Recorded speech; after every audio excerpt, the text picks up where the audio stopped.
अस्सलाम वालेकुम दोस्तों, कैसे हैं आप। उम्मीद करता हूँ खैरियत से होंगे। दोस्तों स्वागत है आपका टेक्निकल गाइड एचके में। जैसा कि आप जानते हैं कि सऊदी हुकूमत ने ऐलान कर दिया है कि कोई भी एम्प्लॉई बिना कंपनी की इजाज़त से ट्रांसफ़र कफाला ले सकता है। ठीक है दोस्तों, लेकिन जानकारी के लिए मैं आपको बताता चलूँ कि अभी सिर्फ ऐलान हुआ है। जैसा कि पिछली बार 14 मार्च 2021 में यह ऐलान किया गया था कि कोई भी एम्प्लॉई ट्रांसफ़र कफाला ले सकता है इजीली, लेकिन ऐसा हुआ, लेकिन बहुत कम लोग ट्रांसफ़र ले पाए और बहुत सारे लोगों को बहुत सारी प्रॉब्लम फेस करनी पड़ी। जैसा कि मैं आपको हर बार वीडियो में बताता चला आ रहा हूँ कि जब ट्रांसफ़र का ये जो कफाले का जब ऐलान हुआ था तो उस टाइम पर बहुत सारे लोगों ने कफाला लिया, लेकिन प्रॉब्लम क्या आई कि कंपनियों ने हुकूमत इदारियों में कंप्लेन की कि भाई एम्प्लॉय जो है बिना इजाज़त के, बिना इन्फॉर्म किए हुए दूसरी कंपनी में जा रहा है, कैसे ट्रांसफ़र हो रहे हैं, कैसे, हमें तो मालूम ही नहीं, हमारे पास कोई अथॉरिटी नहीं है। तो हुकूमत इदारियों ने इस पर रोक लगाई। उसके बाद में कुछ अमेंडमेंट किए। तो कीवा की तरफ से जो है अगर किसी ने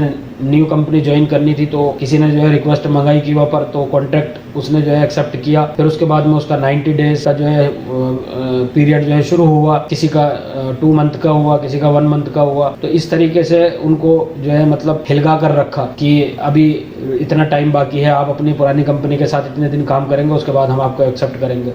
तो इतने दिन में प्रॉब्लम फिर क्रिएट हुई। जिस कंपनी में काम कर रहे थे उस कंपनी ने हुरूप भी लगाया, फाइनल एग्जिट भी लगाया और कंपनी में बिठा के रखा। इतने दिन तक काम नहीं दिया, सैलरी नहीं दी और उनको फाइनल एग्जिट भेज दिया। लेकिन जैसा कि पिछली बार ऐलान हुआ था उसका सेम टू सेम ये भी ऐसा ही ऐलान हुआ है। इसमें भी ये बोला गया है कि आप बिना कंपनी की इजाजत से आप दूसरी कंपनी में ट्रांसफर ले सकते हैं इजीली। और उसमें ये बताया है कि जैसा कि अगर आपका 1 साल का एग्रीमेंट है या 2 साल का एग्रीमेंट है या 3 साल का एग्रीमेंट है तो आपको 2 महीने की सैलरी या 3 महीने की सैलरी आपको देनी पड़ेगी अगर आपका कॉन्ट्रैक्ट खत्म नहीं हुआ है। और शर्त ये कि आपका इकामा भी खत्म होना चाहिए, उसके बाद में आप दूसरी कंपनी में ट्रांसफर ले सकते हैं। लेकिन फिर दोबारा से वही बात आती है कि पहले जैसे ऐलान किया था उसके बाद में फिर प्रॉब्लम क्रिएट हुई। तो अभी भी ये सिर्फ ऐलान ही हुआ है, कोई पर्टिकुलर डेट नहीं बताइए कि भाई इस तारीख से आप ट्रांसफर ले सकते हैं, और इस ऐलान पर अभी अमल नहीं हुआ है। तो अभी आप ये गलती ना करें, किसी भी कंपनी में ट्रांसफर लेने की कोशिश ना करें अभी, जब तक इसकी कोई पर्टिकुलर डेट आएगी। उसके बाद मैं अलग से वीडियो बनाऊंगा तो मैं आपको बताऊंगा कि कब से आप ट्रांसफर ले सकते हैं। लेकिन शर्तें वही हैं कि आपका,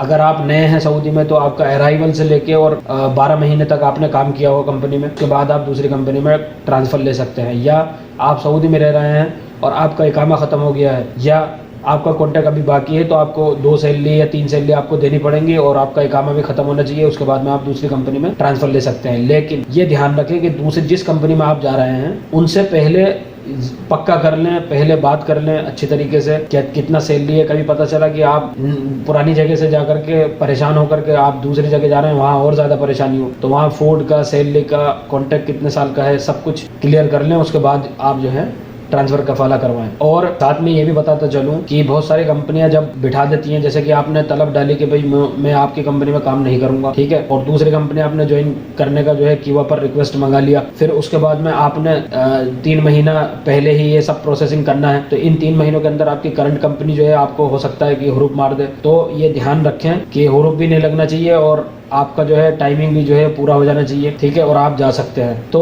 अभी फिलहाल कोई भी ऐसा कदम ना उठाएं क्योंकि अभी सिर्फ ऐलान हुआ है, कोई डेट नहीं बताइए कि इस तारीख से आप ट्रांसफर ले सकते। तो मिलता हूँ अगली वीडियो में नए अपडेट के साथ, तब तक के लिए अल्लाह हाफिज़।